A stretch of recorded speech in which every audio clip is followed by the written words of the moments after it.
কি হলো? আপনাকে একটা আজকে গল্প শোনাই। আচ্ছা শুনান দেখি। কেমন বাঘ গল্প? আর হরিণের গল্প। আচ্ছা। একটা হরিণ যখন বনে ঘাস খায়, হ্যাঁ।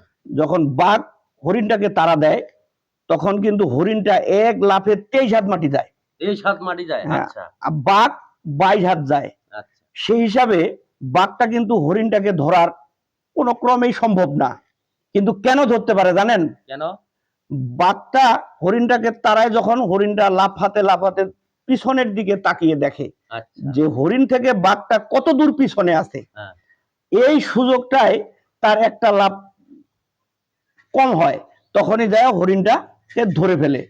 ঠিক তেমনি ভাবে মানুষের জীবন চলার গতিতে যতই বাধা বিপত্তি আসুক না কেন, সব বাধা বিপত্তিকে অতিক্রম করে যদি সামনের দিকে এগিয়ে যায়, তাহলেই একটা মানুষের সফলতা আসা সম্ভব। আচ্ছা, আচ্ছা। ঠিক, ঠিক।